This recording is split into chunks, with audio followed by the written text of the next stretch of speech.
ಧನುಸ್ಸು ರಾಶಿ ಪ್ರಯಾಣವಾಗಲಿ ಪ್ರವಾಸವಾಗಲಿ ಇದರಿಂದ ನಿಮಗೆ ಶಾರೀರಿಕವಾದಂತಹ ಸಮಸ್ಯೆಗಳಾಗುತ್ತೆ. ಆದರೆ ಯಾವುದೋ ಬಲವಂತಕ್ಕೆ ಕಟ್ಟು ಬಿದ್ದು ಪ್ರಯಾಣವನ್ನು ಮಾಡಿದರೆ ತೊಂದರೆಯನ್ನು ಅನುಭವಿಸಬೇಕಾಗತ್ತೆ. ಸಾಕು ಪ್ರಾಣಿಗಳಾಗಬಹುದು ಅಥವಾ ಕಾಡು ಪ್ರಾಣಿಗಳೇ ಆಗಿರಬಹುದು, ಪ್ರಾಣಿಗಳಿಂದ ನಿಮಗೆ ತೊಂದರೆ ಅನ್ನುವಂಥದ್ದಿದೆ. ಅದನ್ನು ಸರಿಯಾಗಿ ಗಮನಿಸ್ಕೊಳ್ಬೇಕು. ಮನಸ್ಸಿಗೆ ಬಂದಂತೆ ವರ್ತನೆಯನ್ನು ಮಾಡಿದರೆ ಅನಾಹುತಗಳು ಕಟ್ಟಿಟ್ಟ ಬುತ್ತಿಯಾಗುತ್ತೆ. ಹಾಗಾಗಿ ನಿಮಗೆ ಯಾವುದು ಸೂಕ್ತವೋ ಯಾವುದು ಸರಿಯೋ ಆ ವಿಚಾರದಲ್ಲಿ ಮಾತ್ರ ನೀವು ಹೆಚ್ಚು ಗಮನವನ್ನು ಕೊಡಬೇಕಾಗತ್ತೆ. ಇದು ಮನಸ್ಸು ಮತ್ತು ಕೋಪ ಇವುಗಳ ಹಿಡಿತ ಇಲ್ಲದೆ ಇದ್ದಾಗ ಇಂತಹ ಸಂದರ್ಭಗಳು ಹೆಚ್ಚಾಗಿ ಒದಗುವಂಥದ್ದಾಗ್ಬೋದು. ಗಮನಿಸ್ಕೊಳ್ಬೇಕಾಗತ್ತೆ. ವಿದ್ಯಾರ್ಥಿಗಳಿಗೆ ಬಹಳ ವಿರಾಮ ಇದ್ದರೂ ಕೂಡ ಮುಂದಿನ ದಿನಮಾನಕ್ಕೆ ಅಥವಾ ಭವಿಷ್ಯದ ವಿದ್ಯಾಭ್ಯಾಸಕ್ಕೆ ಯೋಚನೆಯನ್ನು ಮಾಡದಲೇ ಅತಿಯಾಗಿ ಆಲೋಚನೆಯನ್ನು ಮಾಡ್ತಾ ಬೇಡದೇ ಇರತಕ್ಕಂತಹ ವಿಚಾರಗಳನ್ನು ಮೈಗೂಡಿಸ್ಕೊಂಡು ತೊಂದರೆಯನ್ನು ಅನುಭವಿಸುವಂಥದ್ದಾಗತ್ತೆ. ಚಾಮುಂಡೇಶ್ವರಿಯನ್ನು ವಿಶೇಷವಾಗಿ ಪ್ರಾರ್ಥನೆ ಮಾಡಿ, ಕೆಂಪು ಹೂಗಳಿಂದ ದೇವಿಯನ್ನು ಅರ್ಚನೆ ಮಾಡಿ ಶುಭವಾಗಿ. ಮಕರ ರಾಶಿ ಕಟ್ಟಡ ಸಾಮಗ್ರಿಗಳನ್ನು ಮಾರಾಟ ಮಾಡ್ತಕ್ಕಂಥವ್ರಿಗೆ, ಕಟ್ಟಡವನ್ನು ನಿರ್ಮಾಣ ಮಾಡ್ತಕ್ಕಂಥವ್ರಿಗೆ ಶುಭವಾದಂತಹ ದಿವಸ ಇದು. ನೀವು ಕೂಡ ಹೊಸ ಆಸ್ತಿಯನ್ನು ಖರೀದಿ ಮಾಡುವಂತಹ ಚಿಂತನೆ ಅಥವಾ ಚರ್ಚೆ ಮನೆಯಲ್ಲಿ ನಡೀಬಹುದು ಅಂತ ಹೇಳಬೇಕಾಗತ್ತೆ. ವ್ಯಾಪಾರದಲ್ಲಿ ಅತಿಯಾದಂತಹ ಬೇಡಿಕೆ ಅವಕಾಶಗಳು ನಿಮ್ಮದಾಗ್ತಕ್ಕಂಥದ್ದು. ಯಾವುದೋ ಒಂದು ವಸ್ತುವನ್ನು, ಒಂದು ಪದಾರ್ಥವನ್ನು ನೀವು ಮಾಡಿಟ್ರಿ ಅಂತಾದರೆ ಆ ಪದಾರ್ಥಕ್ಕೆ ಬೇಕಾದಂತಹ ವಿಶೇಷವಾದಂತಹ ಪೂರೈಕೆಯನ್ನು ನೀವು ಮತ್ತೆ ಮತ್ತೆ ಮಾಡಬೇಕಾದಂತಹ ಒಂದು ಯೋಗ ನಿಮಗೆ ಸಿಕ್ಕತ್ತೆ. ತುಂಬ ಬೇಡಿಕೆ ಇರತಕ್ಕಂತಹ ಒಂದು ಸಂದರ್ಭವನ್ನು ನೀವು ನೋಡುವಂಥದ್ದಾಗತ್ತೆ. ಜಾಹೀರಾತುದಾರರಿಗೆ ಮಾತ್ರ ಹಿನ್ನಡೆಯಾಗ್ತಕ್ಕಂಥದ್ದು. ಅದರಿಂದ ಮಾನಸಿಕವಾದಂತಹ ಒಂದು ಹಿಂಸೆ, ನೋವು ಆಗುವಂಥದ್ದಾಗತ್ತೆ. ಸಾಮಾಜಿಕ ಮಾಧ್ಯಮಗಳಲ್ಲಿ ನಿಮ್ಮನ್ನು ನೀವು ಗುರುತಿಸ್ಕೊಳ್ಳೋದಕ್ಕೆ ಬಹಳ ವಿಶೇಷವಾಗಿ ತೊಂದರೆಗಳು ಆಗ್ತಕ್ಕಂಥದ್ದು. ಎಷ್ಟು ಪ್ರಯತ್ನ ಪಟ್ಟರೂ ಕೂಡ ಮುಖ್ಯವಾಹಿನಿಗೆ ಬರೋದಕ್ಕೆ ಕಷ್ಟವಾದೀತು. ಎಲ್ಲ ದೃಷ್ಟಿಯಿಂದ ಇಷ್ಟ ದೇವತೆಯನ್ನು ಪ್ರಾರ್ಥನೆ ಮಾಡಿ ಶುಭವಾಗಿ.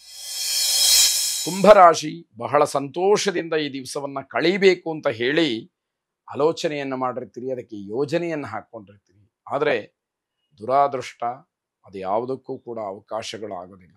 ಆ ಸಂದರ್ಭಕ್ಕೆ ಬೇರೆ ಇನ್ನೇನೋ ಕೆಲಸ ಬಂದು ಅಥವಾ ಇನ್ಯಾವುದೋ ಜವಾಬ್ದಾರಿಯಿಂದ ಮಾಡಬೇಕಾದಂತಹ ಕೆಲಸಗಳು ಬಂದು ನಿಮಗೆ ನಿಮ್ಮ ಇಷ್ಟಾರ್ಥಗಳು ನೆರವೇರದೇ ಇರುವ ಹಾಗೆ ತೊಂದರೆಗಳು ಆಗ್ತಕ್ಕಂಥದ್ದಾಗತ್ತೆ. ವಿಜ್ಞಾನ ಮತ್ತು ತಂತ್ರಜ್ಞಾನದಲ್ಲಿ ಪರಿಣಿತಿ ಇರತಕ್ಕಂಥವರಿಗೆ ಹೆಚ್ಚಿನ ಗೌರವ, ಸನ್ಮಾನ, ಪುರಸ್ಕಾರ ಇತ್ಯಾದಿಗಳು ಲಭ್ಯವಾಗ್ತಕ್ಕಂಥದ್ದಾಗತ್ತೆ. ನಿಮ್ಮ ಮರೆನಿಂದ ಎಲ್ಲವೂ ಕೂಡ ಅಸ್ತವ್ಯಸ್ತವಾಗ್ತಕ್ಕಂಥದ್ದು. ಹಾಗಾದರೆ ಈ ಮರೆವು ಅಂತಕ್ಕಂತಹದ್ದು ಏನಿದೆ ಅದು ದೊಡ್ಡದಾದಂತಹ ಶತ್ರುವಾಗಿ ಕೆಲವು ಸಂದರ್ಭದಲ್ಲಿ ಕೆಲಸವನ್ನು ಮಾಡುತ್ತೆ. ಜಾಗ್ರತೆ ಇರಲಿ ಅಂತಕ್ಕಂಥದ್ದು. ಆದಾಯದ ಮೂಲಗಳು ನಿಮ್ಮನ್ನು ಹುಡುಕಿಕೊಂಡು ಬರತಕ್ಕಂಥದ್ದು. ಅಂದರೆ ಹಣಕಾಸಿನ ಕೊರತೆ ಅಂತಕ್ಕಂಥದ್ದು ಏನಿದೆ ಅದು ನಿಮಗೆ ಇಲ್ಲ ಅಂತ ಹೇಳಬೇಕು. ತ್ರ್ಯಂಬಕ ರುದ್ರನನ್ನು ವಿಶೇಷವಾಗಿ ಪ್ರಾರ್ಥನೆ ಮಾಡಿ, ಮೃತ್ಯುಂಜಯ ಮಂತ್ರವನ್ನು ಗೊತ್ತಿರುವಂಥವ್ರು, ಗುರೂಪದೇಶ ಇರತಕ್ಕಂಥವ್ರು ಹೇಳ್ಕೊಳ್ಳಿ. ಇಲ್ಲದೇ ಇರತಕ್ಕಂಥವ್ರು ಶ್ಲೋಕ ಮಂತ್ರವನ್ನು ಹೇಳಿಕೊಂಡ್ರೂ ಕೂಡ ಆ ಸತ್ಫಲ ನಿಮ್ಮ ಪರವಾಗಿ ಕೆಲಸವನ್ನು ಮಾಡ್ತಕ್ಕಂಥದ್ದಾಗತ್ತೆ. ಮೃತ್ಯುಂಜಯಾಯ ರುದ್ರಾಯ ನೀಲಕಂಠಾಯ ಶಂಭವೇ ಅಮೃತೇಶಾಯ ಶರ್ವಾಯ ಮಹಾದೇವಾಯತೆ ನಮಃ ಎಂಬ ಪ್ರಾರ್ಥನೆ ನಿಮ್ಮದಾಗಿರಲಿ. ಶುಭವಾಗಿ. ಕೊನೆಯದಾಗಿ ಮೀನರಾಶಿ, ಈ ದಿವಸ ನಿಮ್ಮ ಸ್ವಾಭಿಮಾನಕ್ಕೆ ಧಕ್ಕೆ ಬರತಕ್ಕಂತಹ ಸಂದರ್ಭಗಳು ಬರಬಹುದು. ಆದರೆ ಮಾನಸಿಕವಾಗಿ ಇರತಕ್ಕಂತಹ ನೋವಿನ ಜೊತೆಯಲ್ಲಿ ತಾಳ್ಮೆಯನ್ನೂ ಕೂಡ ದೂರ ಮಾಡ್ಕೊಂಡ್ಬಿಟ್ರೆ ಖಂಡಿತವಾಗಿ ಅದು ನಿಮಗೆ ರಕ್ಷಣೆ ಸಿಕ್ಕದೇ ಇರತಕ್ಕಂಥದ್ದಾಗತ್ತೆ. ಎಚ್ಚರಿಕೆ ಇರಲಿ. ದೀರ್ಘಕಾಲದ ರೋಗ ಏನಾದರೂ ಶರೀರದಲ್ಲಿದ್ದರೆ ಅದು ಉಲ್ಬಣವಾಗ್ತಕ್ಕಂಥದ್ದು, ಕೊನೆಯ ಹಂತವನ್ನು ತೆಗೆದುಕೊಂಡು ಹೋಗಿ ನಿಲ್ಲಿಸ್ತಕ್ಕಂಥದ್ದು ಆಗಬಹುದು. ತಾಯಿಗೆ ಹೃದಯ ಸಂಬಂಧವಾದಂತಹ ಕಾಯಿಲೆಯೋ ಸಮಸ್ಯೆಯೋ ಕಾಡ್ತಕ್ಕಂಥದ್ದಾಗತ್ತೆ.